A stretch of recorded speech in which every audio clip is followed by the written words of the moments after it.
अपनी बाइबल उठाए और प्रार्थना में जाए इस वचन के लिए ऊंची आवाज के साथ।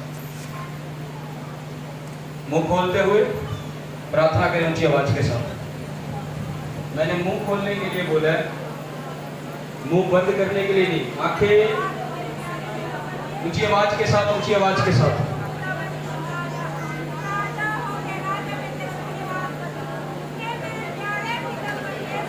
जानते जब मैं आपको मुंह खोलने के लिए बोलता हूँ, मैं इसलिए बोलता हूँ ताकि तुम्हारी प्रार्थना से दूसरा भी सीख जाए और वो भी मुंह खोलना शुरू कर दे। मैं इसलिए बोलता हूँ मुंह खोलकर चिल्लाओ। अगर आप मुंह खोलते तो प्रभु के कामों को करते हो ताकि तुम्हें देखकर दूसरा सीखता है। अगर तुम ही नहीं खोलते तो तुम दूसरों को क्या सिखा सकते हो? ऊंची आवाज से thank you father, thank you Jesus. मांगो मांगो 2 मिनट के लिए इस वचन के लिए प्रार्थना करो अपने लिए।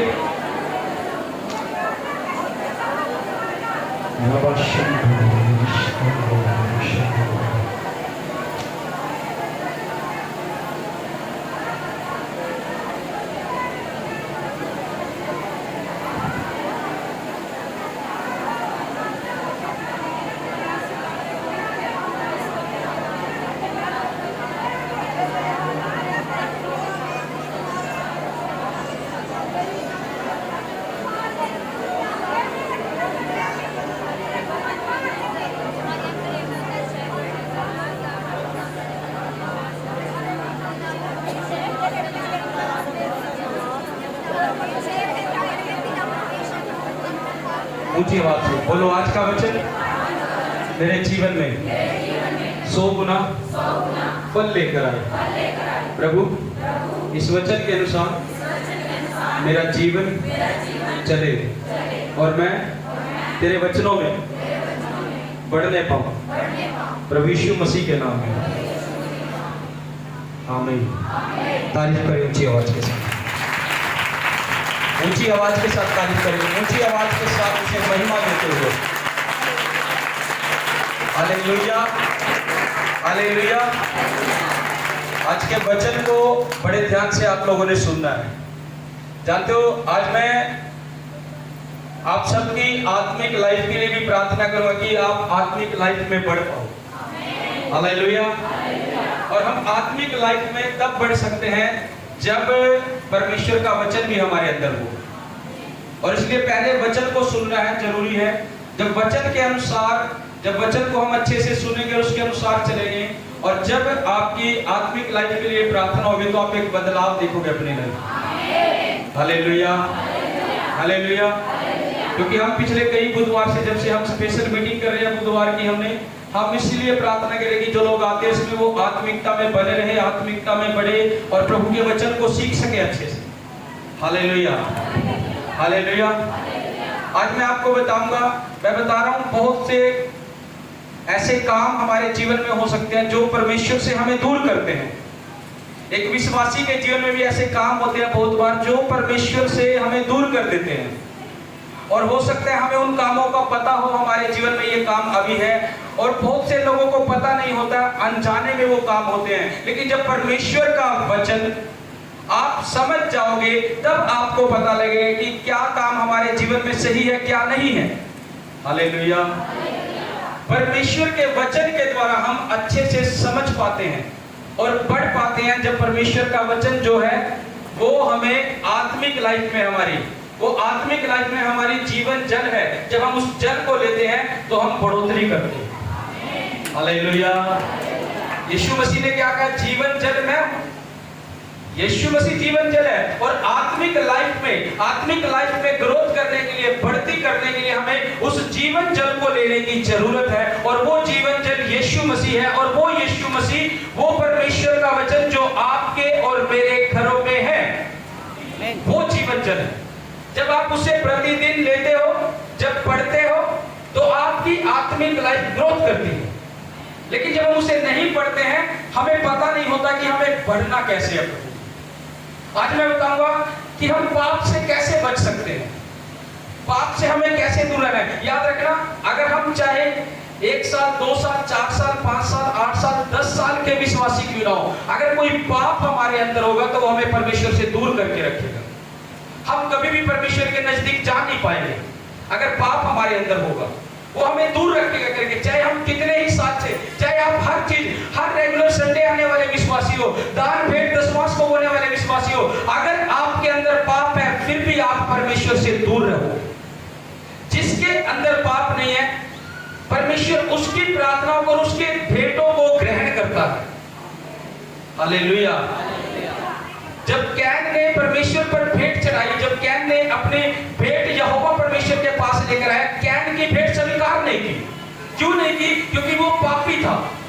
जब परमेश्वर की वेदी पर उसने अपनी भेंट को रखा, अपने फसल को रखा कि प्रभु ये तेरा हिस्सा, तेरी भेंट मैं तुझे चढ़ा रहा हूं, परमेश्वर ने उसकी भेंट को ग्रहण नहीं किया। पुराने टाइम में क्या होता था, जब परमेश्वर के लिए भेंट चढ़ाई जाती थी, उसकी वेदी पर रखी जाती थी, स्वर्ग से आग उतरती थी और वो भेंट को ग्रहण करती थी। लेकिन जब कैन ने जो भेंट रखी वेदी पर और उसने परमेश्वर से प्रार्थना की, वो आग नहीं उतरी, उसकी भेंट ऐसी रह गई। और जब आग नहीं उतरती थी तो कारण होता था कि तुम्हारी भेंट जो है वो पवित्र नहीं है।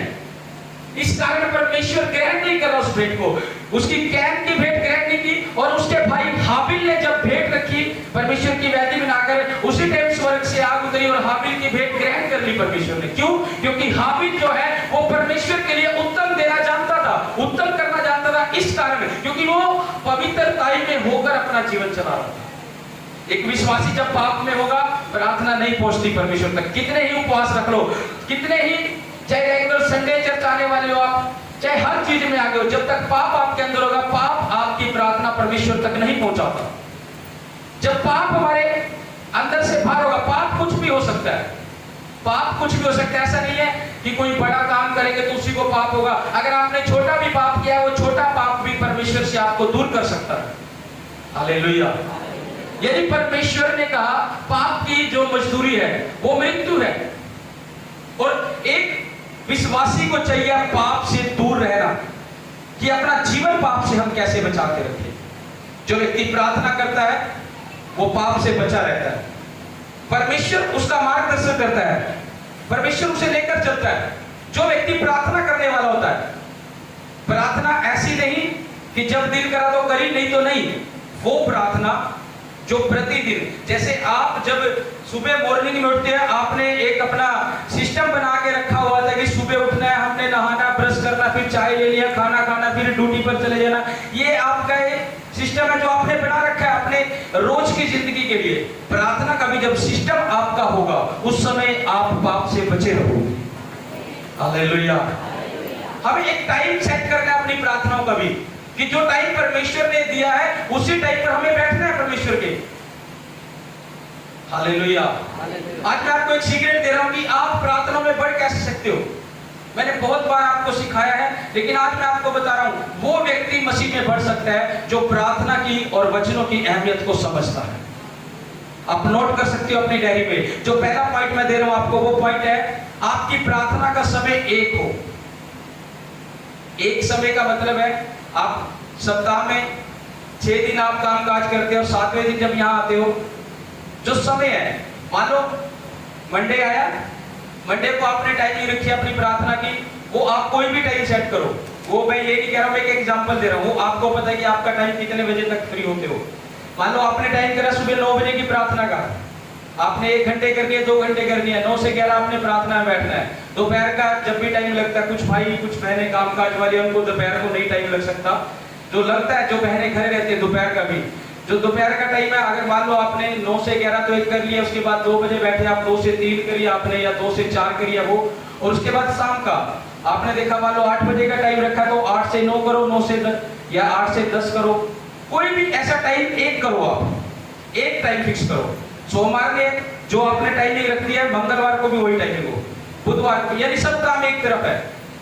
दानियल कैसा था? दानियल प्रार्थना जो करता था, जब दानियल को पता था कि आगे निकल गया, जो परमेश्वर के सामने प्रार्थना में जाएगा वो मार दिया जाएगा, लेकिन दानियल क्या था? अपने प्रार्थना के नियम का पक्का था, वो प्रार्थनाओं के नियम का पक्का था।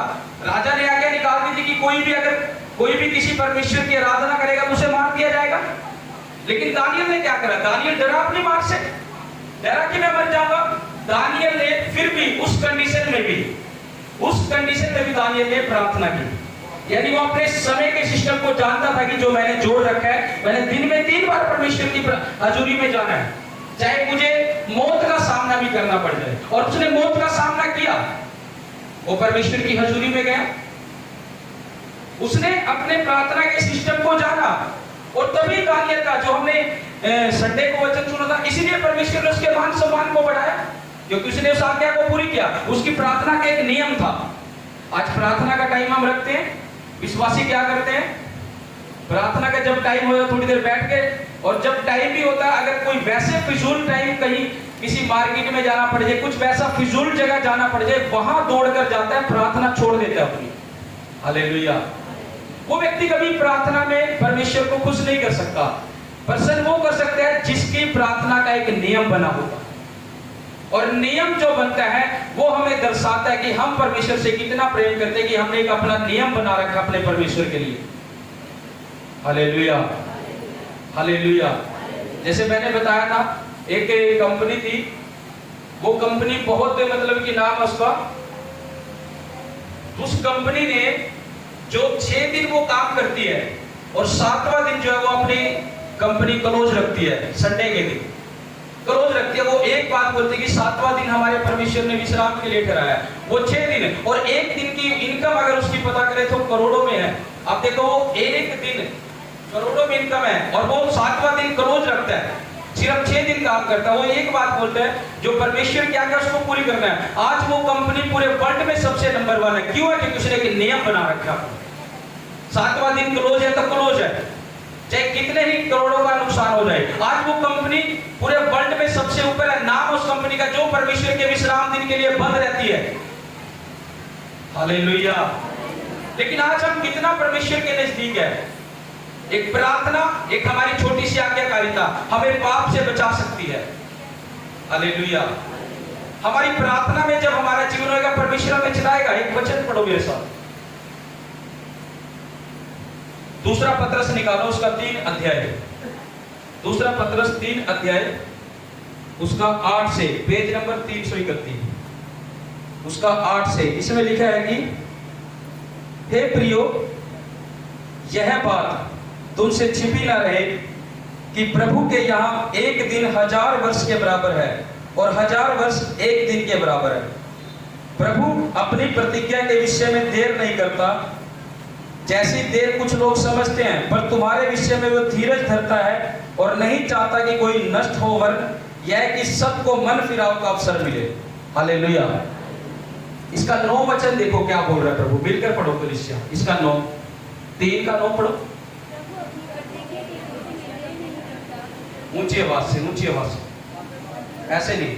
3 निकालो, जैसे मैं 1 2 3 करूंगा उस टाइम आपने ऊंची आवाज से बोलना शुरू करना है। 3 का 9 पढ़ना आपने। रेडी? 1 2 3।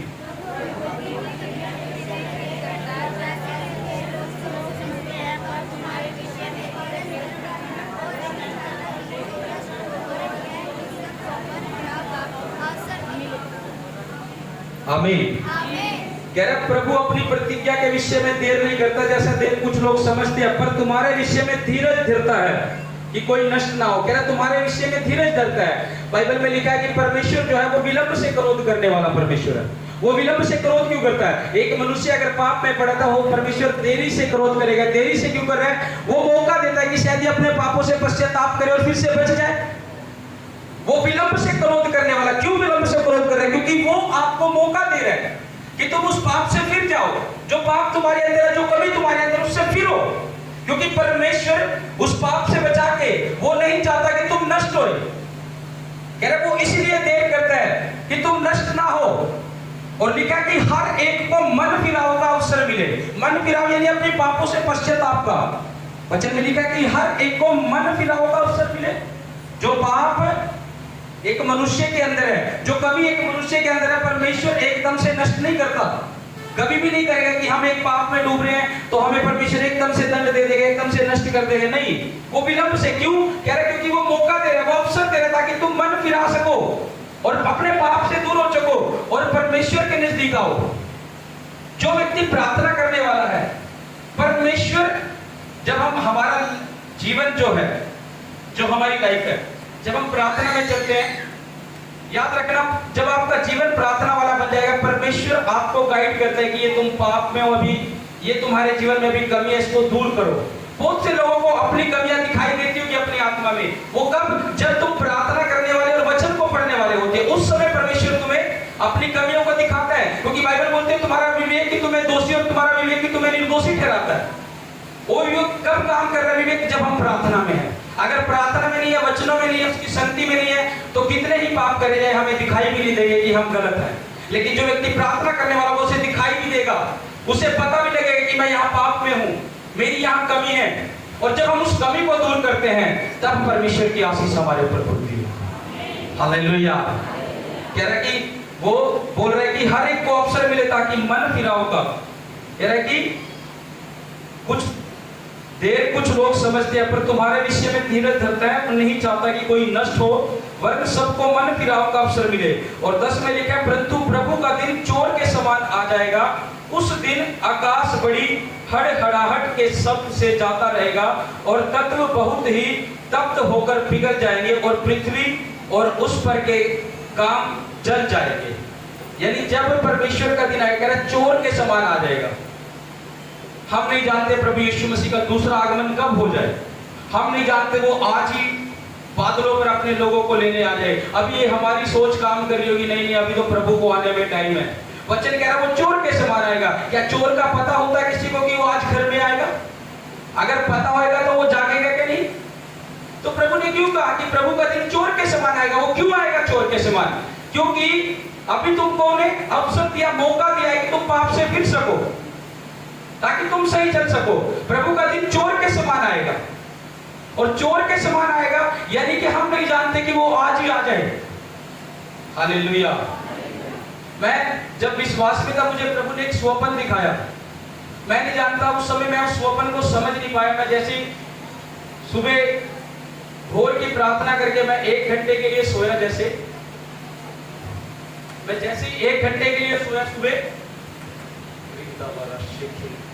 एक बहन ऐसी है, किसी को लेफ्ट साइड आंख के ऊपरले हिस्से में दर्द रहता है, खब्बे पासे आंख का ऊपरले हिस्से में दर्द रहता है, सिर के इस हिस्से में खब्बे पासे में रहता है। आपको परमेश्वर हील कर रहा है, आपको यीशु मसीह के नाम में, आमीन। जब मैं भोर के समय में प्रार्थना करके जब सोया मैं 1 घंटे के लिए, परमेश्वर ने मुझे एक स्वप्न दिखाया, और वो स्वप्न ऐसा था, मैं एक खुला आकाश देखा, और उस आकाश में मैंने बड़ी बड़ी आंखें देखी जो नीचे की तरफ देख रही थी, जो इस संसार को देख रही थी। ये स्वप्न मेरा रियल है। जब मैं विश्वास में था, जब मैं सेवा में नहीं आया था, मैं विश्वास में ही था, और मैंने एक आकाश देखा, उसमें बड़ी बड़ी आंखें जो इस संसार को देख रही है, और मैं उसे देखकर डर रहा था, घबरा रहा था कि ये क्या हो रहा है। और उसी टाइम में मेरी आत्मा ने आवाज दी मुझे कि प्रभु बादलों पर आ चुका है। मुझे ये आवाज लगी एकदम से कि प्रभु बादलों पर आ चुका है, और मैं उसी टाइम स्वप्न में खड़ा हुआ। मैं सभी लोगों को, जहां पे देखा मैंने, सभी लोगों को प्रभु का सुसमाचार सुना रहा हूँ, कि उनको बता रहा हूँ कि प्रभु बादलों पर आ रहा है, अपने पापों से पश्चाताप करो। और मेरी आत्मा बिल्कुल कांप रही है। मैं सुसमाचार भी प्रचार कर रहा हूँ, क्योंकि जब हम उसकी आवाज को सुनते हैं, बाइबल में लिखा है बड़े बड़े पहाड़ भी थरथरा जाते हैं, कांप उठते हैं। और जब मुझे ये आवाज लगी कि प्रभु बादलों पर आ गया, और मैं लोगों के बीच में यही सुसमाचार फैला रहा हूँ, लोगों के घर घर जाके बोल रहा हूँ कि प्रभु बादलों पर आ गया है, कि तुम अपने पापों से पश्चाताप करो। और जैसे ही मैं उठा, मैंने उस स्वप्न को देखा कि क्या था ये। और जब मैंने स्वप्न को देखा, मैंने अपने पास्टर जी के साथ उस स्वप्न को शेयर किया। उस टाइम मैं विश्वास में था, और उन्होंने मुझे बताया कि ये प्रभु की ओर से तुम्हें दिखाई दिया है, कि प्रभु तुम्हें तैयार कर रहा है, क्योंकि प्रभु तुमसे सेवा चाहता है, और प्रभु तुम्हें रूहें बचाने वाला बनाएगा। क्योंकि मैं जैसे ही सुसमाचार प्रचार कर रहा, और उस चीज को देखकर मैं बता रहा हूं, उस समय मैं स्वप्न में इतना कांप रहा था, जब प्रभु के सामने हम न्याय के लिए खड़े होंगे तो क्या होगा। इस बात को याद रखो। आज हमें भले लग रहा होगा कि सब ठीक है, कि प्रभु पता नहीं कब आएगा, अभी नहीं आएगा, लेकिन जब न्याय होगा, जब हम उस न्याय की लाइन में लगेंगे, उस समय हर एक रूह कांपेगी। इस चीज को याद रखना। आज भले ही हम अच्छा खा रहे हो, अच्छा पहन रहे हो, अच्छा हमारा जीवन चल रहा होगा, सब कुछ हमें अच्छा लग रहा होगा, लेकिन एक चीज याद रखना, अगर प्रभु की नजरों में कोई बुरा होगा और आपकी नजरों में आप अपने आप को भला समझ रहोगे, अच्छा समझ रहोगे, अगर प्रभु की नजरों में बुरा होगा, जब न्याय की लाइन में खड़े होगे उस समय पछतावा होगा, उस समय रोना पीटना होगा और कुछ नहीं होगा पश्चाताप के अलावा। लेकिन आज समय है कि हम पश्चाताप करके अपने आप को परमेश्वर के ग्रहण योग्य बना सकते हैं। हालेलुया। क्यों? क्योंकि जब उसके सामने जाएंगे उस समय सिर्फ न्याय होगा, मौका नहीं मिलेगा प्रभु दोबारा जाऊं, मुझे समा कर एक बारी नीचे भेज, उस समय मौका नहीं मिलेगा। जब धनी मनुष्य और निर्धन लाजर, जब बाइबल में लिखा वो दोनों मर गए, जब धनी मनुष्य मरा वो सीधा नरक में गया, वो एक मौका मांग रहा है परमेश्वर से, कह रहा मुझे नीचे जाने दे। क्यों? क्योंकि उसने पाप किया, वो इसलिए कहां गया? कहां गया वो धनी मनुष्य? नरक में गया कि नहीं? पढ़ा कि नहीं वचन? वो नरक में गया और नरक में जाके उस तरफ को देख रहा है और क्या कह रहा है? कह रहा मुझे एक बार नीचे जाने दे, मेरे और भी भाई है, मैं उनको बचा सकूं। जैसे मैंने स्वप्न में देखा, जब मुझे मेरी आत्मा ने बोला कि प्रभु यीशु मसीह बादलों पर आ गया और मैं दौड़ता हुआ लोगों में प्रचार करने लगा कि अपने पापों से मन फिराओ। क्यों? क्योंकि मैं देख रहा था उसको कि वो दिन आ पहुंचा है और बाइबल भी इस बात को बोलती है कि वो घड़ी चोर के समान आएगा। और इस समय हम अंत के दिनों में, हम नहीं जानते प्रभु यीशु मसीह कब आ सकता है। आज जरूरत हमें अलर्ट रहने की, आज जरूरत है तैयार रहने की हमें। हालेलुया। और जो व्यक्ति प्रार्थना करने वाला होगा वो इस बात से बचा रहेगा, क्योंकि प्रार्थना के द्वारा जो है परमेश्वर बहुत सी बातें प्रकट करेगा। वो तुम्हें दिखाएगा कि जो तुम अभी जानते नहीं। एक वचन पढ़ो, यिर्मयाह 33:3 निकालो, उसमें लिखा है, मैं बोल रहा हूं, यिर्मयाह 33:3 लिखा है, मुझसे प्रार्थना कर, मैं तो तेरी सुनकर तुझे बड़ी बड़ी और कठिन बातें बताऊंगा जिन्हें तू अभी नहीं समझता। हालेलुया। इस नोट कर सकते हो इस वचन को। यिर्मयाह 33:3 में लिखा गया है कि मुझसे प्रार्थना कर, मैं तेरी सुनकर तुझे बड़ी बड़ी और कठिन बातें बताऊंगा जिन्हें तू अभी नहीं समझता। यानी अभी तुम दूध पीते बच्चे हो, जो लोग प्रार्थना नहीं करते, जिनका नियम प्रार्थना वाला नहीं है, यानी तुम अभी प्रभु को समझे नहीं हो अच्छे से। वचन क्या कह रहा है? पढ़ो इसको मिलकर, यिर्मयाह 33:3।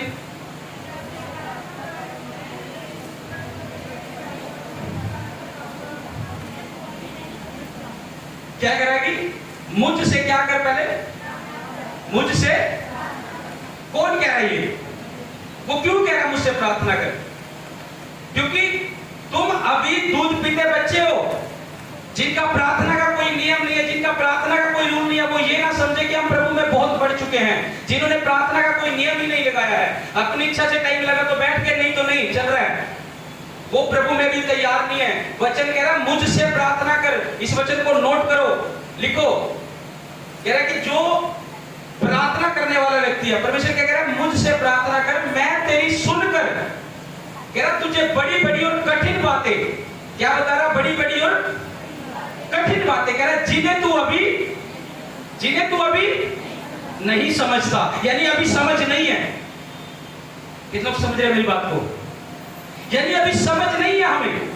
वो तभी प्रभु बोल रहा, कह रहा मुझसे प्रार्थना कर, कह रहा मैं तुझे तेरी सुनकर तुझे बड़ी बड़ी और कठिन बातें बताऊंगा जिन्हें तू अभी नहीं समझ रहा। यानी अभी नहीं जानता है कि विश्वासी अच्छे से, जिसका नियम प्रार्थना वाला नहीं है, वो नहीं जानता है कि क्या सही है क्या गलत है। वो अपने आप डिसीजन लेकर चलता है, वो अपने ही मार्गों पर चला रहता है और अपने अंदर ये सोचता है कि मेरा जीवन सही है, मैं बड़ा धार्मिक हूं, मैं बड़ा धर्मी हूं परमेश्वर की नजरों में। वो व्यक्ति धोखे में है, जिसका नियम प्रार्थना वाला तो है नहीं, और 1 घंटे की प्रार्थना करता है, दिन में वो भी टाइम लगा कर ली, नहीं तो नहीं, और अपने आप में एक बड़ा धर्मीपन हमें दिखाना, वो हमारे अंदर महसूस देता, हाँ 1 घंटे प्रार्थना करी, हम बड़े धर्मी बन चुके हैं। 1 घंटे की प्रार्थना से प्रभु नहीं हिलता। कह रहा है कि मुझसे प्रार्थना कर, कह रहा है मैं तेरी सुनकर तुझे बड़ी बड़ी और कठिन बातें बताऊंगा जिन्हें तू अभी नहीं समझता। यानी अभी तुम नहीं समझ रहे उन बातों को, जिनका जीवन प्रार्थना में नहीं है, वो नहीं समझ रहा अभी प्रभु को। चाहे भले आपको कितना ही साल विश्वास में हो गए हो, कितने ही महीने परमेश्वर में जुड़े हुए होगे, अगर आपका जीवन, आपका नियम प्रार्थना वाला नहीं है प्रतिदिन, तो आप प्रभु को समझ नहीं पाओगे। हालेलुया। आप प्रभु को समझ नहीं पाओगे। आपका अगुआ आपको समझाता रहता है। कुछ लोग अगुए को इग्नोर करके चल देते हैं, नहीं हमें ज्यादा पता है, पास्टर को तो पता ही नहीं है। जो ऐसा समझते हैं वो वही लोग हैं जिनकी प्रार्थना 1 घंटे की है, जब कोई सही मार्ग पर लेकर जाने के लिए बात करता है तो उन्हें इग्नोर करके चलते हैं, नहीं हम धर्मी हैं, हमें ज्यादा पता है। लेकिन वचन क्या कह रहा है? मैं तुम्हें वो बातें बताऊंगा जिन्हें तुम अभी नहीं जानते हो, मैं तुम्हें बड़ी बड़ी और कठिन बातें बताऊंगा, यानी जिन्हें तुम अभी समझते भी नहीं हो। Hallelujah, hallelujah. अगर जिसका नियम प्रार्थना वाला नहीं है, वो कभी भी परमेश्वर की बड़ी और कठिन बातों को समझ नहीं पाएगा। वो कभी परमेश्वर के पास नहीं जा सकता। ऐसे हो सकता है उसका जीवन पाप वाला हो, क्योंकि प्रार्थना और वचन जब वो हमें पाप से बचाते हैं, वो हमें सही मार्ग पर लेकर जाते हैं कि हमें किस मार्ग पर जाना है। एक प्रार्थना करने वाला व्यक्ति जिस व्यक्ति का, अब मैं आपको एक संसारिक तौर पर एक एग्जांपल देता हूं, आपको शायद अच्छे से समझ लगे। अब मान लो कोई भाई, मान लो जिम करता हो, मान लो कोई भाई जिम करता है, दौड़ कर आओ। अब मान लो ये भाई जिम करता है, इसने अपने एक नियम बना रखा है जिम का, ठीक है। सभी देखो, अब इस भाई को जो कोच है जिम का, उसने इसको गाइड कर रखा है कि तुमने क्या खाना है क्या नहीं खाना है। ऐसे ही होता है जिम में, क्योंकि कोच गाइड करता है कि क्या खाना होता है क्या नहीं खाना होता। क्योंकि जब कुछ भी इन्होंने अपने शरीर की तरफ ध्यान दिया कि मेरा शरीर हेल्थी रहे, इन्होंने जिम ज्वाइन किया, और जिम ज्वाइन करने के बाद कोच ने, जो इनका कोच है यानी जो इसका अगुवा है जिम का, उसने इसको गाइड किया कि क्या खाना क्या नहीं खाना है। अगर ये उससे आउट होके चले, क्या ये अपने शरीर को उस तरह से बना पाएगा? चाहे कितनी ही जिम मारता हो, अगर ये आउट खाना खाता है जो इसके कोच ने मना किया है, जो इसके शरीर के लिए बाहर है, जो काम ये कर रहा है, जब किसी काम का नहीं रहेगा अगर ये खाएगा, तो क्या ये शरीर वो बना पाएगा? नहीं बना पाएगा। ऐसे ही यीशु मसीह हम सबका कोच है। वो यीशु मसीह हम सबका कोच है, हमारा अगुवा है, वो हमारा अगुवा है, वो हमारा कोच है। जब उसने हमें आदेश दिए कि तुम्हें कैसे चलना है कैसे बढ़ना है, जब हम उसके अनुसार नहीं चलेंगे, और जब उसने अपना दास तुम्हारे ऊपर ठहराया, जब तुम उसके नहीं मानोगे, तो क्या तुम बढ़ पाओगे? नहीं बढ़ सकते, कभी भी आत्मिक लाइफ में नहीं बढ़ सकते। प्रभु में जरूर चलते रह सकते हैं, धक्के खाकर घिसड़ कर जिंदगी चलती रह सकती है, लेकिन बढ़ नहीं पाएंगे। बढ़ेगा वही जो अपने कोच की, जो अपने अगुवे की आज्ञा में बनकर रहता है। हालेलुया। क्योंकि प्रार्थना करने में कह रहा, प्रभु ने कहा मुझसे प्रार्थना कर तब मैं तेरी सुनकर तुझे बड़ी बड़ी। प्रार्थना ये नहीं कही प्रभु ने कि तू 1 घंटे भी आएगा मैं तेरी सुन लूंगा। सुन लेगा प्रभु 1 घंटे की भी, लेकिन उतना प्रेम नहीं कर, उतना अटैचमेंट नहीं रहेगा आपके साथ जितना आपकी होनी चाहिए परमेश्वर के साथ। 1 घंटे की प्रार्थना वो सुन भी लेगा, लेकिन उतनी अटैचमेंट नहीं रहेगी जितनी आप चाहोगे। जैसे मैंने बोला, यीशु मसीह के कितने चेले थे? कितने चेले थे यीशु मसीह के? आवाज नहीं आ रही। कितने चेले थे? कितने? 12 चेले थे। कुछ नए लोग भी बैठे हैं, मैं बता रहा हूं जोर से। यीशु मसीह के कितने चेले थे? 12। अगर कोई पूछता है तो कितने चेले थे? 12 चेले थे यीशु मसीह के। अब यीशु मसीह के 12 चेले, और जो सबसे प्रिय चेला था वो कौन था? जो सबसे प्रिय चेला था वो कौन सा चेला था? जो सबसे खास था? यूहन्ना था क्या? नहीं, यूहन्ना सबसे खास। क्यों? क्या प्रभु ने पक्षपात किया उसके साथ? या प्रभु ने पक्षपात किया? 11 को साइड पे कर दिया, 1 को आगे कर दिया यूहन्ना को। क्यों? क्योंकि यूहन्ना का वर्क जो है वो यीशु मसीह के अनुसार ज्यादा बेटर हो सकता है। जो 11 चेले नहीं कर रहे, वो यूहन्ना कर रहा होगा। कितना समझे मेरी बात को? 12 चेले प्रभु ने चुनाव किया, लेकिन सबसे खास चेला कौन सा? यूहन्ना। क्यों यूहन्ना ही? क्यों? वो 11 क्यों नहीं बाकी? क्योंकि जो काम 11 नहीं कर रहे, शायद यूहन्ना कर रहा होगा। भीड़ आती है यीशु मसीह के पास, जरूरी नहीं है सब स्वर्ग चले जाएंगे। मैंने बोला जब लाइन में लगने की बारी आएगी उस समय पता लगेगा। हम यहाँ देखते हैं कलीसिया में भी बहुत सी बार थोड़ी गर्मी हो जाए, सर्दी आ जाए, बरसात पड़ने लग जाए, विश्वासी घर में दुबक के बैठ जाते हैं। नहीं आज तो ठंड है, नहीं आज तो बरसात है, नहीं आज तो गर्मी है। ये प्रेम प्रभु का नहीं है। तुम्हारा प्रेम वो है जो गर्मी नहीं देखता, सर्दी नहीं देखता, ठंड नहीं देखता, बारिश नहीं देखता, परमेश्वर के पास आता है। यूहन्ना का प्रेम ऐसा हो सकता है उन 11 से ज्यादा, और इसीलिए यूहन्ना खास रहा हो। आज एक माँ बाप की अगर 2 बेटे हो, एक बेटा माँ बाप से बाहर चल रहा हो और एक बिल्कुल कलोज में चल रहा हो, तो माँ बाप किसको ज्यादा रखेंगे अपने पास? जो माँ बाप की आज्ञा में होगा वो बच्चा। क्यों? क्योंकि वो माँ बाप के नजदीक है। दूसरे की हो सकता है इतनी टेंशन नहीं लेंगे वो। क्यों? क्योंकि वो तो आज्ञाकारिता में है ही नहीं। लेकिन जो आज्ञाकारिता में उसको क्लोज रखेंगे, उसको सब कुछ देंगे माँ बाप। क्योंकि उस पर उम्मीद है कि ये बेटा कुछ कर सकता है, ये गलत काम नहीं करेगा। लेकिन जिस पर विश्वास ही नहीं उसको क्या कुछ देंगे, उन्हें डर रहेगा। हालेलुया। अगर एक मसीह का जीवन पाप से दूर रहता है तो वो परमेश्वर में बढ़ता है, और प्रार्थना जो है वो पाप से बचाती है। मैंने बताया जब एक जिम ज्वाइन करने वाला ये सोचकर खाता कि मैंने क्या खाना क्या नहीं, क्या मेरी सेहत के लिए अच्छा क्या नहीं, अगर एक प्रार्थना करने वाला जब आपका नियम बन जाएगा, जैसे मैंने अभी बताया समय का नियम जब आप बना लोगे, 1 महीने जब कंटिन्यूस पर आप प्रार्थना करोगे और आगे भी करते रहोगे, 1 महीने के अंदर आप देखना कि जो कमियां आपके अंदर होगी वो ऑटोमेटिक दूर होंगी। क्यों होंगी? क्योंकि आपको पता जब आपने हफ्ता प्रार्थना कर ली ना ये नियम के अनुसार, 1 हफ्ता, अगले हफ्ते ही आप रिजल्ट देखोगे कि जो कमियां थी वो दूर होगी। क्यों? क्योंकि आपको आत्मा बोलेगा कि तूने इतनी मेहनत करी है, सप्ताह में पूरा नियम बनाकर चला, ये फेल हो जाएगा अगर तू ये पाप करेगा तो। उस समय हमें महसूस देगा कि हमारी मेहनत कहां फेल होगी। अगर एक बच्चा स्टडी कर रहा है, पूरे साल उसने स्टडी की और एग्जाम देने ना जाए तो क्या होएगा? उसका पूरा साल खराब होएगा कि नहीं? अगर उसने पता है कि मैंने पूरे साल स्टडी की है, चाहे कुछ ही होता रहे, जब एग्जाम का समय आएगा एग्जाम में जाएगा कि नहीं? वो हर एक शादी भी छोड़ेगा, हर एक फंक्शन भी छोड़ेगा, चाहे घर में कुछ भी हो उस फंक्शन को भी छोड़ेगा। क्यों? क्योंकि उसे पता पूरे साल की मेहनत खराब हो जाएगी।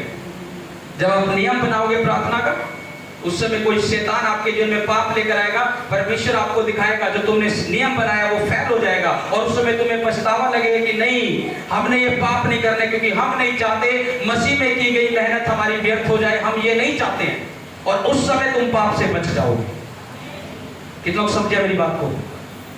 जो मेहनत करता है, अभी आप समझे नहीं हो अच्छे से मैं नियम क्या समझा रहा हूं आपको, प्रार्थना ये कैसे पाप से बच सकते हैं। मान लो एक व्यक्ति ने पूरे दिन काम किया और उसको मजदूरी दी गई 400-500 रुपया एक दिन की, और उसे मजदूरी जो मिली वो जानता है कि मैंने ये 400-500 पूरे दिन में कैसे कमाया है, क्या काम किया मैंने पूरे दिन में।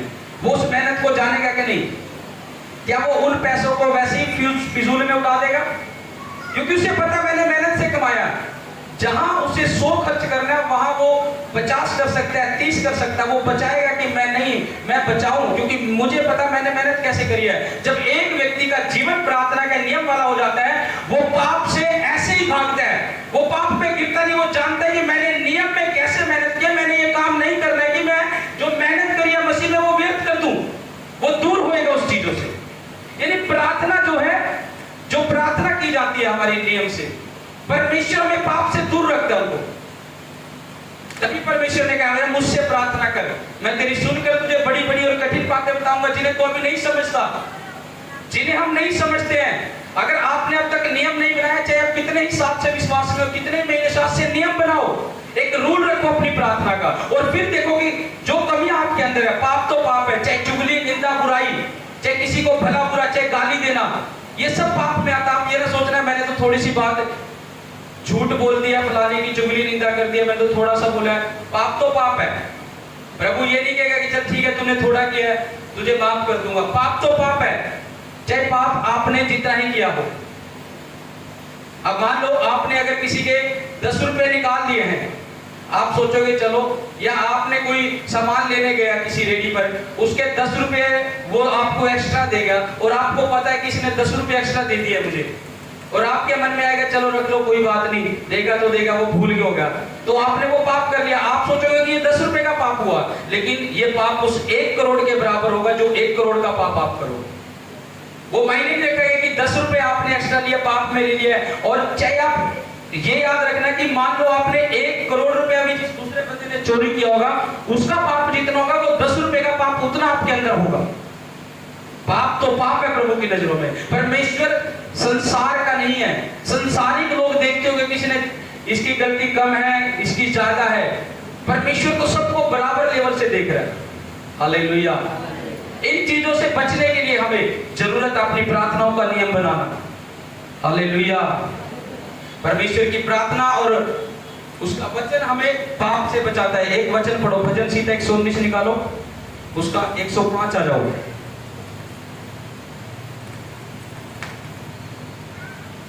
और एक जन निकालो इब्रानियों 4 का 4 अध्याय, और एक निकालो भजन संहिता 119 105। पढ़ो इसको 119 105। परमेश्वर की व्यवस्था का प्रकाश। तेरा वचन मेरे पाँव के लिए दीपक, तेरा वचन मेरे पाँव के लिए दीपक और मेरे मार्ग के लिए उजियाला है। हालेलुया। हालेलुया। तेरा वचन मेरे मार्ग के लिए दीपक है। यानी जो व्यक्ति प्रार्थना और वचन करता है, मैंने कहा वो पाप से कैसे बचता। अभी परमेश्वर का वचन क्या कह रहा है? तेरा वचन मेरे मार्ग के लिए क्या है? दीपक, यानी ज्योति का काम कर रहा है, जो जगी हुई है। अगर एक विश्वासी वचनों के अनुसार होएगा, वो किस मार्ग में चलेगा, वो वचन उसे अगुवाई करेगा। अगर तुम गलत मार्ग, गलत दिशा में घूम जाओगे, उसी टाइम तुम्हारे अंदर वचन काम करेगा नहीं। परमेश्वर का ये वचन हमें पाप के लिए बताता है कि ये पाप है, हमें इस मार्ग से नहीं जाना। क्या कह रहा है? तेरा वचन मेरे पाँव के लिए दीपक और मेरे मार्ग के लिए उजियाला है। मेरे मार्ग के लिए उजियाला है। हालेलुया। हालेलुया। मेरे मार्ग के लिए उजियाला, यानी अगर आप अंधकार में भी चल रहे हो, कोई कमी खटी में भी चल रहे हो और परमेश्वर की प्रार्थना और उसका वचन आपके जीवन में है। आज क्यों हम कहते हैं कि बिजनेस फ्लॉप पड़ा है, कि बच्चे फ्लॉप पड़े हैं, परिवार फ्लॉप पड़ा है? हो सकता है बहुत सी बातों में फ्लॉप रह सकते हैं। कारण क्या है? क्योंकि हो सकता है परमेश्वर का वचन और प्रार्थना तुम्हारे जीवन में सही से ना हो। अगर प्रार्थना और वचन और टाइप आपके जीवन में, हो सकता है कोई पाप अभी भी आपके जीवन में हो, तो वो आपकी प्रार्थना को परमेश्वर के पास नहीं पहुंचा रहा होगा। परमेश्वर कहां आया? जहां पवित्रता ही है। जब उसने अपने बेटे यीशु मसीह को भी छोड़ दिया था, जब पाप लदे हुए थे उस क्रूस पर, तो विश्वासियों की तो बात ही क्या रही होगी। यीशु मसीह ने कहा था, हे पिता, तूने मुझे क्यों छोड़ दिया? क्यों छोड़ा था यीशु मसीह को? क्योंकि उसके कांधों पर, उसके जो क्रूस उठाया था, पाप लदे हुए थे आपके और मेरे। यीशु मसीह के पाप नहीं थे मेरे, आपके और मेरे पाप थे। जब यीशु मसीह क्रूस पर लटकाया गया, उसने पाप उठाए और पिता ने इसी करके अपने बेटे को भी छोड़ दिया। और प्रभु यीशु मसीह कह रहा है कि हे पिता, तूने मुझे क्यों छोड़ दिया? क्योंकि पाप थे वहां पर, और जहां पाप है वहां परमेश्वर नहीं है। हालेलुया। चाहे हम कितनी ही प्रार्थना, कितनी ही फास्टिंग करते हो, हम प्रार्थना का उत्तर नहीं आ सकता। स्वर्गदूत उस जगह काम करते हैं, उस जगह प्रार्थना का उत्तर लेकर जाते हैं जिनके जीवन में पाप नहीं है। क्योंकि परमेश्वर जो है वो पवित्र है और पवित्र लोगों के जीवन में काम करता है। आमीन। हालेलुया। हालेलुया। हालेलुया। हालेलुया। अगर आज आपको लग रहा है कि परमेश्वर मुझसे बात कर रहा है, हो सकता है कोई प्रार्थना आप काफी समय से, काफी महीने से, काफी सालों से मांग रहे होंगे। याद करना कि कोई कमी तो नहीं है, कोई पाप तो नहीं है जो हमारी प्रार्थना को रोक के बैठा हुआ है अभी तक। चाहे आप प्रभु में सब कुछ आगे हो, सब चीजों में, लेकिन अगर पाप आपके जीवन में होगा तो आपकी प्रार्थना नहीं सुनी जाएगी। चाहे कितना ही अभिषेकित आपके लिए प्रार्थना कर ले, वो नहीं सुनी जाएगी। क्यों? क्योंकि तुम जब तक उस पाप को दूर नहीं करोगे, तब तक वो प्रार्थना नहीं सुनी जाएगी। जब वो पाप दूर हो जाएगा, जब पाप को आप छोड़ोगे, पाप को आप त्यागोगे और निर्णय लोगे कि प्रभु मैंने जीवन तुझे दिया अपना, मैं इस पाप से मन फिराता हूं, उस समय देखना छुटकारा भी कैसे होता है, हीलिंग भी कैसे होती है और आशीषें भी कैसे खुलती है। आमीन। आज क्यों लोगों के ऊपर बार बार दुष्ट आत्माएं अटैक करती रहती है, बार बार छोड़कर चली जाती है, फिर प्रॉब्लम आ जाती है, छोड़कर चले जाते हैं, फिर कारण क्या है? चंगे हुए फिर बीमारी, दुष्ट आत्मा से आजाद हुए फिर वही प्रॉब्लम शुरू। कारण क्या है? वो पाप तुम दोबारा अगर उस काम में पड़ गए, दोबारा तुमने कोई पाप कर दिया, वो दुष्ट आत्मा बाइबल में लिखा 7 गुना होकर आती है, 7 गुना बढ़कर आती है। उसमें परमेश्वर का कसूर नहीं है कि परमेश्वर ने दोबारा तुम्हें प्रॉब्लम में डाल दिया है। उसमें कसूर विश्वासी का खुद का है, क्योंकि उसने पाप में अपने जीवन को घेरा है। इसीलिए वो दुष्ट आत्मा 7 गुना होकर आ रही है और पकड़ लिया बार बार। और हम प्रार्थना कर रहे हैं, करवा रहे हैं, लेकिन काम नहीं है। क्यों नहीं है? क्योंकि वो दुष्ट आत्मा का खुद बुलाने वाले तुम खुद हो, जो दोबारा उस काम को कर रहे हो। ये लोग समझ रहे हैं मेरी बात को? आज मैं बता रहा हूं, अगर आप इन वचनों से सीख रहे हो, अगर आपको लग रहा है कि ये वचन मुझसे बात कर रहे हैं, आज इन कमियों को दूर करके जाना और फिर प्रार्थना करना। जब आप निर्णय लोगे कि हम आज से ये प्रार्थना में अपने पश्चाताप करके जाएंगे कि जो भी पाप है, जो भी गुनाह मेरे अंदर, यही छोड़कर जाएंगे, और फिर आप प्रार्थना करना और फिर मुझे आके बताना कि प्रार्थना का उत्तर आया है कि नहीं। आप समझे नहीं हो? मैंने बोला जब आज आप पश्चाताप करके जाओगे, आज निर्णय करोगे कि हम इस पाप से हम तौबा करेंगे, इस पाप से दूर होंगे, और घर जाके आप जिन विषयों के लिए सालों से प्रार्थना कर रहे हो, जिनके लिए आप सालों से मांग रहे हो, और फिर प्रार्थना करना उन पापों को छोड़कर, और फिर मुझसे आकर मिलना कि उत्तर आया है कि नहीं। आमीन। ये आमीन छोटा है आपका। आमीन। हालेलुया। हालेलुया। हालेलुया। हालेलुया। एक व्यक्ति जब पाप आने लग जाता है। आमीन। पाप के कारण हमारी प्रार्थना जो स्वर्गदूत लेकर नहीं जाते, स्वर्गदूत आते नहीं है हमारे पास, स्वर्गदूत आते नहीं है हमारे पास। मैं कल की बात बता रहा हूं, मैं कल प्रार्थना कर रहा था अपने प्रेयर रूम में, और जैसे ही मैं प्रभु की आराधना कर रहा था, आराधना करते हुए जैसे मैं आराधना कर रहा था, मैं आत्मा में इतना खो गया, क्योंकि जब मैं आराधना करता हूं मैं नहीं जानता कि क्या हो रहा क्या नहीं। क्योंकि दाऊद जब आराधना करता था वो पागलों के समान आराधना करता था, अपने प्रभु में इतना मगन हो जाता था। ये दाऊद की खास बात थी, वो राजा होने के बावजूद भी आराधना ऐसी करता था ना, परमेश्वर को उसकी आराधना हिला देती थी। और जब मैं अपने प्रेयर रूम में प्रार्थना और आराधना करता हूं, मैं बता रहा हूं आपको, मैं पूरा आत्मा में चला जाता हूं, मैं नहीं जानता कि क्या हो रहा क्या नहीं हो रहा। और कल जब मैं ऐसी प्रार्थना और आराधना कर रहा था, मुझे परमेश्वर ने एक स्वर्गदूत दिखाया जो मेरे ऊपर से, मैं जब आंखें बंद करके कर रहा था, जो चारों तरफ चक्कर लगा रहा था। ये मेरी टेस्टमनी है कल की। यानी दूत कब काम करते हैं? जहां पवित्रताई होगी और जहां तुम्हारा जीवन खराई में होगा। ये मेरी कल की टेस्टमनी है। मैंने एक पर वाले दूत को देखा जो चारों तरफ चक्कर लगा रहा, और कुछ समय मैं समझ नहीं पाया, मैं देख रहा क्या है। फिर प्रार्थना में मैं आत्मा में, फिर मैंने काफी क्लियरिटी से प्रभु से मांगा और प्रभु ने मुझे दिखाया। मैंने ऐसे अपने ऊपर से दूत को घूमते हुए देखा, और जहां दूत आता है वहां जो आप कर रहे हो काम वो कंप्लीट पूरा हो जाता है यीशु मसीह के नाम। यानी आज विश्वासियों के पास दूत क्यों नहीं आता उनकी प्रार्थना सुनने के लिए? क्योंकि हो सकता है कोई पाप, कोई कमी अभी अंदर है। जब पाप और कमी दूर होगी, प्रार्थना करने बैठोगे, दूत आपकी प्रार्थना ऊपर लेकर जाएंगे यीशु मसीह के नाम में। Hallelujah, hallelujah, hallelujah, hallelujah. जरूरी है हमारा जीवन पवित्रताई में चलना, पवित्रताई में चलाना। परमेश्वर को इतने हल्के भी ना रखो कि जब दिल करा तो चर्च जाएंगे, जब दिल करा नहीं, जब दिल करा तो प्रार्थना करेंगे, जब दिल करा नहीं। वो कभी भी परमेश्वर में ग्रोथ नहीं कर पाते लोग।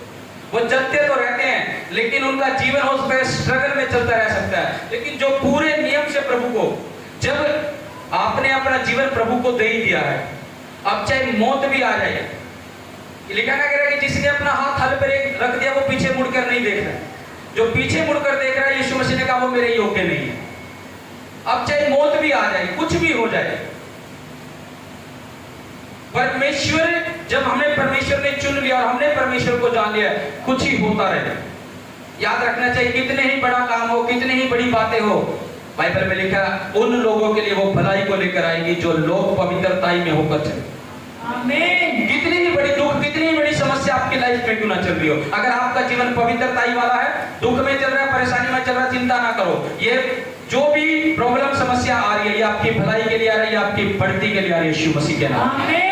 Hallelujah, hallelujah, hallelujah, hallelujah. जो व्यक्ति प्रार्थना करता है वो प्रार्थना के द्वारा बंधन तोड़ना जानता है कि कौन सा बंधन उसकी लाइफ में काम कर रहा है, वो उसके अनुसार प्रार्थना कराता है। आज हम प्रार्थना करते हैं, हम बोलते हैं कि अपने बंधनों पर फायर रिलीज करो तुम।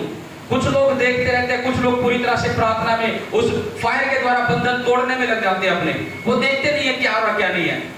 मैं लास्ट में क्यों गवाहियां लेता हूं? अगर मैं बीच में ही गवाहियां लेना शुरू कर दूं, मुझे ऐसा लगता है कि शायद वो लोग आत्मा से प्रार्थना से बाहर आ जाएंगे। मैं इसीलिए सब गवाहियां लास्ट में लेता हूं। क्यों? क्योंकि तब तक सबके लिए प्रार्थना हो जाए। जब आपको प्रार्थना करने के लिए बोला जाता है, उसी टाइम आप जीवित परमेश्वर की उपस्थिति में बैठे होते हैं, उस बंधन को तोड़ना शुरू करा करो अपने ऊपर से। चुप नहीं रहना। जब फायर रिलीज करने के लिए बोलो, उस बंधन पर फायर रिलीज करो।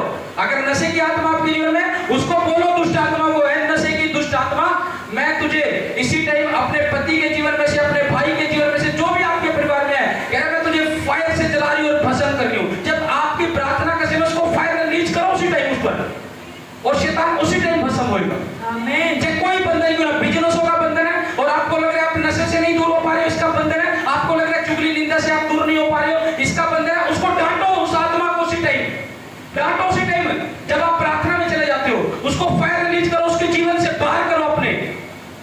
आपकी प्रार्थना के द्वारा वो दुष्ट आत्माएं जाएंगी, लेकिन हम इन चीजों के लिए मांगते नहीं है।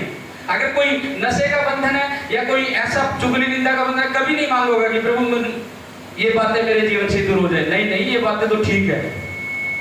हालेलुया।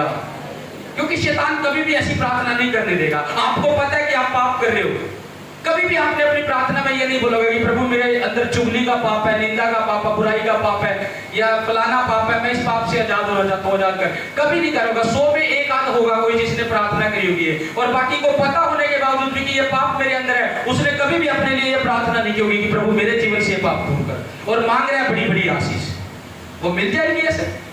जब तक पाप दूर नहीं होगा, पहले स्टेप क्या है?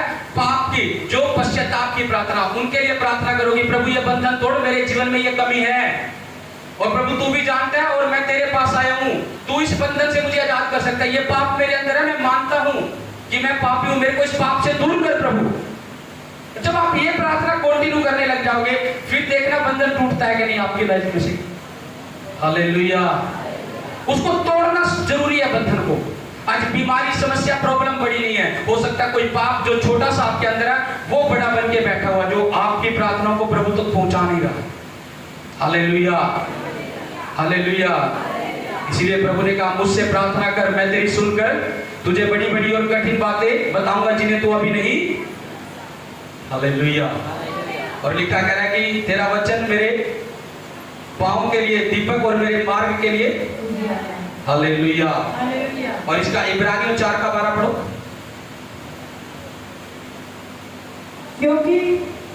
क्योंकि परमेश्वर का वचन, आप इन पॉइंट को नोट कर लेना जो मैं आपको दे रहा हूँ, घर जाकर आप पढ़ सकते हैं इन वचनों को। हाँ जी पढ़ो। क्योंकि परमेश्वर का वचन जीवित और प्रबल और हर एक दो-धारी तलवार से भी बहुत चोखा है। कह रहा परमेश्वर का वचन, पढ़ो शुरू से। परमेश्वर का वचन जीवित और प्रबल और हर एक दो-धारी तलवार से भी बहुत चोखा है। हर एक दो-धारी तलवार से भी चोखा है।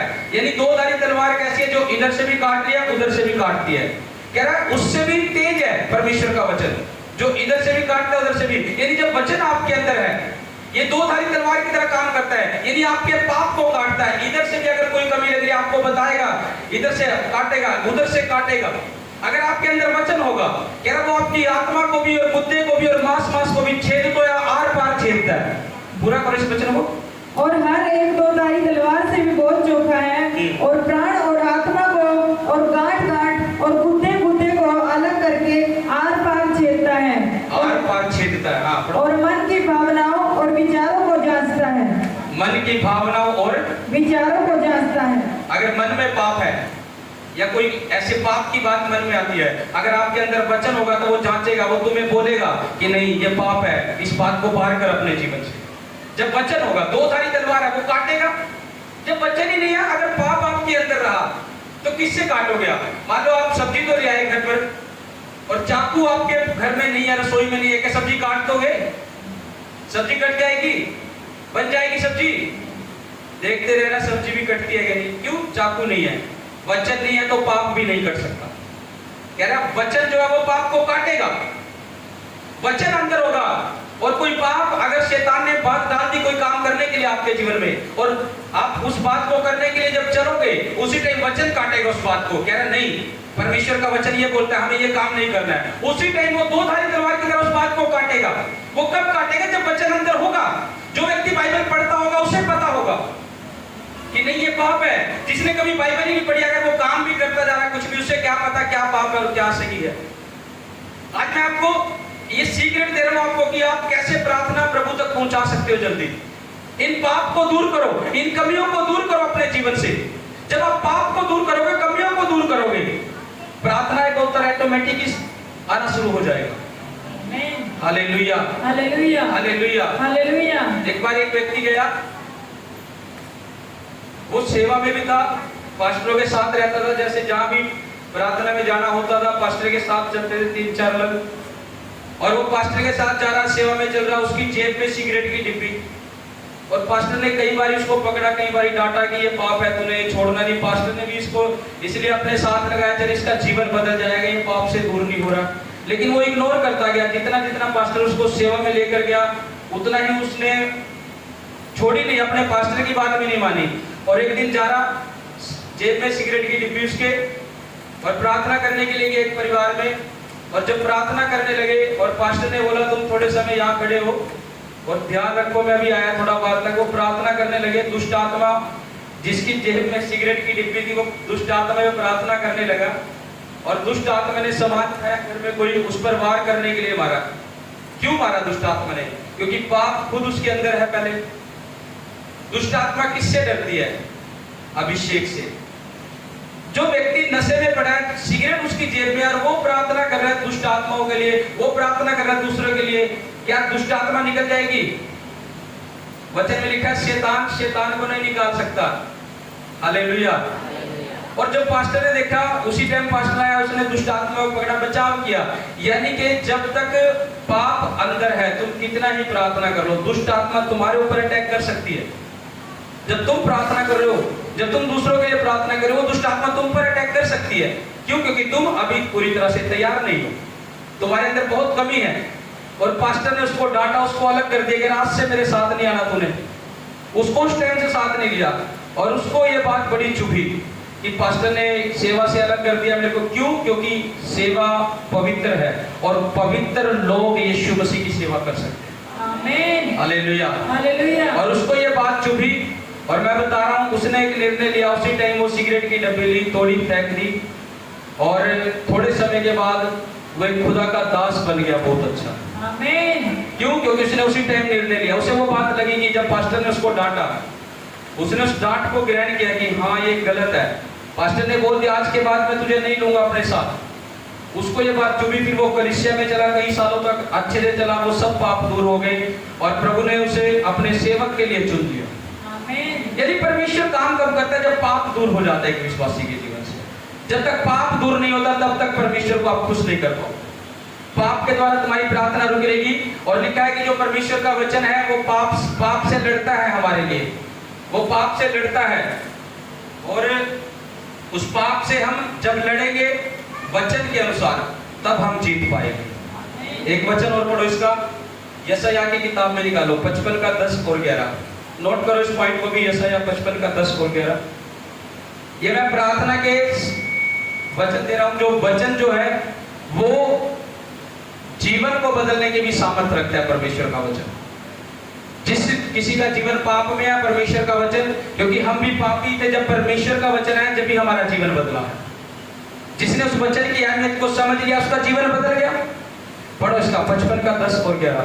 जिस प्रकार से वर्षा और हिम आकाश से गिरते हैं और वहाँ यूं ही लौट नहीं जाते, वरन भूमि पर पड़कर उपज उग जाते हैं, जिससे बोने वाले को बीज और खाने वाले को रोटी मिलती है। जिस प्रकार से आकाश से वर्षा और हिम गिरते हैं, वे यूं ही खाली नहीं लौट जाते, और आगे क्या लिखा है? वरन भूमि पर पड़कर उपज उग जाते हैं, जिससे बोने वाले को बीज और खाने वाले को रोटी मिलती है। यानी जब अभी ये बरसात हो रही है और जब सर्दी आ जाती है, धुंध पड़ने लग जाती है, यानी ये बरसात और ये धुंध क्यों पड़ रही है? बरसात और धुंध क्यों? अगर बरसात नहीं पड़े तो अकाल पड़ जाएगा, फसल नहीं होगी, लोग भूखे मर जाएंगे। अगर बरसात भी पड़ रही है तो पानी की कमी आ जाएगी, सूखा पड़ जाएगा। अगर बरसात पड़ रही है, बाइबल में लिखा जिस प्रकार से आकाश से वर्षा, ये वर्षा गिर रही है, ये खाली नहीं जा रही है। अगर ये नीचे गिर रही है तो पानी की कमी को पूरा कर रही है कि सूखा ना आए, और फसलों के लिए भी अच्छी होती है जब फसलों के टाइम इनकी जरूरत पड़ती है। हालेलुया। फसलों के लिए भी अच्छी, कह रही है खाली नहीं जा रही अगर आकाश से गिर रही है तो। उसी प्रकार से हिम जो आकाश से गिरता है, धुंध जब गिरती है वो फसल की अच्छी होती है। यानी जब ओस गिरती है तो जो गेहूं की फसल है वो अच्छे से बढ़ती है। अगर ओस ना गिरे तो फसल भी नहीं। कह रहा जब ये वर्षा और हिम यानी वर्षा और ओस जब आकाश से गिरे, जब ये खाली नहीं जा रही है, कह रहा उसी प्रकार से मेरा वचन भी होगा। अगर एक बार तुम्हारे अंदर चला गया, आपने अपने हृदय में बचा लिया, कह रहा तुम्हारा जीवन भी बदल जाएगा, वो खाली नहीं आएगा यीशु मसीह के नाम। आमीन। और परमेश्वर के फलों को वो आपके जीवन में लेकर आएगा। आमीन। आमीन। आमीन। जीवन को बदलने की भी सामर्थ्य रखता है। इसलिए जरूरत है विश्वासी को वचन को पढ़ना, वचन को सुनना, उसको सीखना, उसके अनुसार चलना, ताकि तुम्हारा जीवन बदला जा सके। और बदलना परमेश्वर का वचन ही है जो जीवन को बदल देता है। क्या परमेश्वर के वचन में जीवन को बदलने की सामर्थ्य है? वो यही सामर्थ्य है जब हमारे जीवन में आया, जब हम अपनी पुरानी लाइफ को जब देखते हैं कि हम किस पाप में थे, किस अंधकार में थे, जो कैसे चलाए चला हम कैसे चलते थे। लेकिन जब परमेश्वर का वचन हमारे अंदर आया और हमने उस वचन को ग्रहण किया, यानी आज बहुत से लोगों को परमेश्वर का वचन पहुंच चुका है। बहुत से लोग परमेश्वर के वचन को रोंद कर आगे चल रहे। रोंदना यानी वचन तो उनके पास पहुंच गया कि ये पाप है तुम्हारे लिए, वचन तुम्हारे पास आ गया है कि तुमने ये काम नहीं किया, वो वचन को रोंद कर चल रहे हैं। यानी उनको जो है, जो पवित्र वस्तु है, जो मोती है पवित्र, उनकी पहचान नहीं है। वचन में तो बोला कि तुमने ये काम नहीं करना, ये पाप है, वो उनको रोंद कर चल रहे हैं, उस काम को फिर भी कर रहे हैं वचन के खिलाफ होकर। यानी परमेश्वर ने क्या कहा, कह रहा अपने वचन जो पवित्र मोती है, वह कह रहा कुत्तों और सूअर के आगे ना डालो। क्यों ना डालो? क्योंकि उन्होंने पहचान दिया उनकी। ये खुदा का वचन इतना अनमोल है, इसकी कोई कीमत ही नहीं। अगर इसको एक बार अंदर लोगे, इसकी अहमियत को पता लगेगा, दुनिया की दौलत फीकी लगेगी इसके सामने। आमीन। दुनिया की दौलत में नहीं फीकी लगेगी जब आप इसको लेोगे। देखो, हालेलुया, हालेलुया। और जब तुम इस वचन को जान चुके हो, पहचान चुके हो, और फिर भी तुम इन वचनों को पांव के तले रोज कर चल रहे हो। कौन लोग? जो आज भी पाप में पड़े, यानी वो वैल्यू नहीं समझ रहे इस वचन को। Hallelujah, hallelujah. अगर मान लो कुत्तों के आगे मोती डाल दिए, वो क्या करेंगे? उनके लिए कुछ नहीं है, वो जीरो है। चाहे हीरे डाल दो उनके आगे, उनके मतलब नहीं, उन पे पैर रौंदेंगे और चले जाएंगे। ये हीरे और मोती से भी तुल्य है, बहुत बढ़कर, आमीन, जो परमेश्वर ने हमें दिया है। आमीन। लोग समझ रहे हैं मेरी बात को? Hallelujah, hallelujah. हमारा जो बचाव है, हमारा जो छुड़ाने वाला है,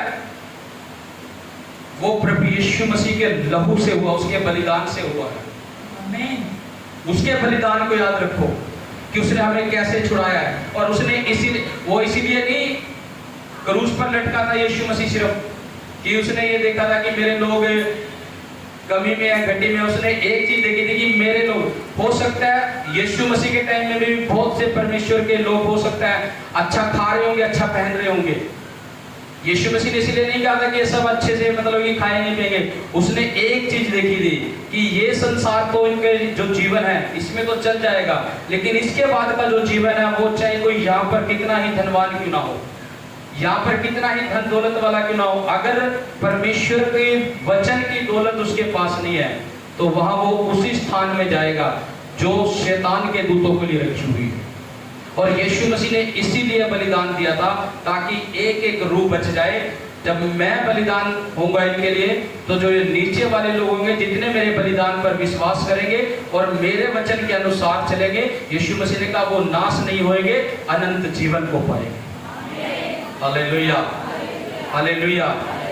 आज जरूरत है हमें अपने पाप को दूर करने की। आज कितने लोग तैयार है कि हम पाप को छोड़ेंगे अपने जीवन से?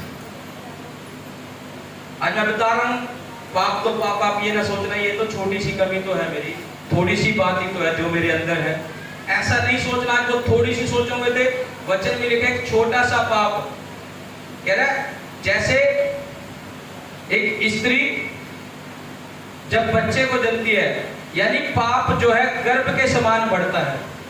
जैसे गर्भ थोड़ा थोड़ा करके बढ़ता है और 9 महीने के बाद जब वो अपनी माँ के पेट से बाहर आता है, अगर आप आज ये सोच रहे हो कि छोटी सी तो कमी है, ये तो चल जाएगी, वो कब गर्भ के समान बड़ा रूप ले ले पाप को, उसको यही के यही खत्म करो। आज कितने लोग समझे मेरी बात को?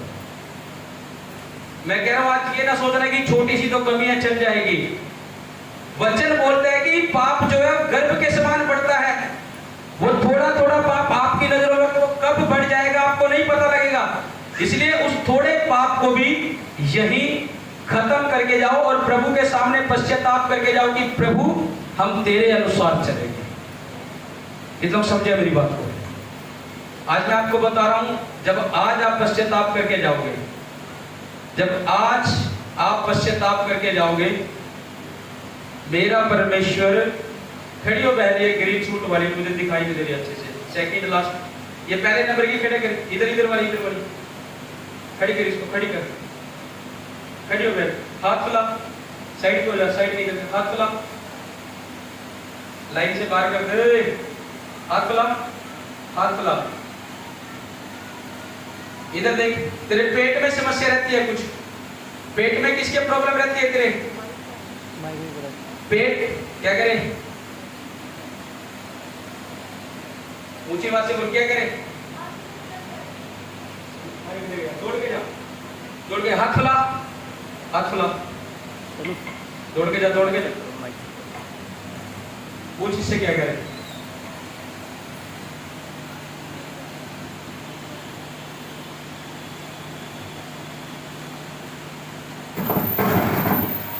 क्या करे? हाथ फैला रहे, कोई बात नहीं, हाथ फैला, पेट पे हाथ रख, पेट पे हाथ रखे, आंख बंद कर। इसी टाइम अंधकार की दुष्शक्तियां छोड़ दे, इसको छोड़ दे, छोड़ दे, छोड़ दे, चल, छोड़, चल, चल, चल, आगे कर, थोड़ा इधर कर, खाली जगह कर, थोड़ी आगे लिया, थोड़ी आगे लिया, थोड़ी आगे लिया, बस। हाथ रख, पेट पे हाथ रख, देख अभी हील हो रही है, चल, छोड़ दे इसको, छोड़, छोड़, छोड़, फ्री। आगे लेके आ, इसको आगे लेके आ।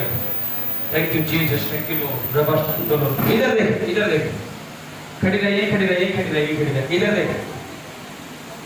अभी बीच में पीछे थोड़े समय के बाद किसको चोट आया था अभी, या किसी से कोई बाइक को लेकर या कोई गिरा, ऐसे किसको चोट आया बाइक में? किसको होता है चोट, किसको आया? लड़के को आई। कितने टाइम पहले आया था? इस महीने से बाद आई। पैर में किसको चोट आई थी? पैर में, पैर में मुझे को आई। पैर में आपको आई थी। हाथ फैला, रिंदा लाराबा शंदोलो रे। परमेश्वर मैं तेरा दास इसी टाइम मेरे खुदा इस बेटी के ऊपर से मेरे खुदा इन बंधनों को तोड़ रहा हूँ, इन बंधनों को तोड़ रहा हूँ मेरे पिता परमेश्वर, बंधनों को तोड़ रहा हूँ, इसी टाइम तोड़ रहा हूँ। अंधकार पूरी तरह से यीशु मसीह के नाम में छोड़ कर जाता है। पिता परमेश्वर आत्मा इनके जीवन में काम करे। ओ प्रभु जी, ये पूरी तरह से आजाद हो रहे, ये पूरी तरह से आजाद हो रहे, फ्री, फ्री करो, फ्री करो। ये पूरी तरह से आज से हर एक दुष्ट के बंधन इनके ऊपर से मैं तोड़ता हूँ, आजाद करता हूँ, आजाद करता हूँ, आजाद करता हूँ, आजाद करता हूँ, आजाद करता हूँ, आजाद, आजाद, फ्री हो जाओ, फ्री हो जाओ, फ्री हो जाओ। मुझे प्रभु बात में ऐसा बोल रहे कि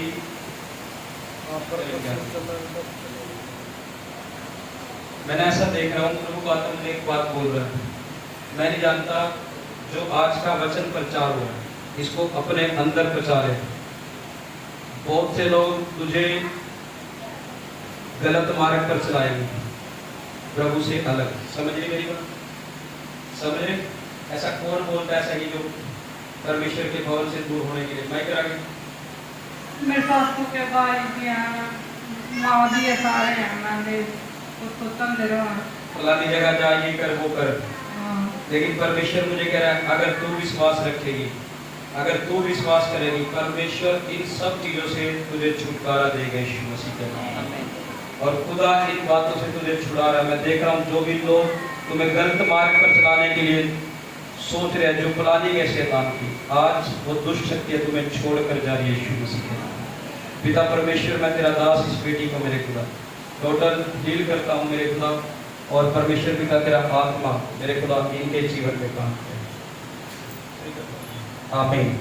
घुटने में बैठो, सभी प्रार्थना करो, अपने लिए प्रार्थना करो। घुटने में बैठकर जो भी पश्चाताप चाहते हो आप अपने लिए घुटने पे आ जाओ।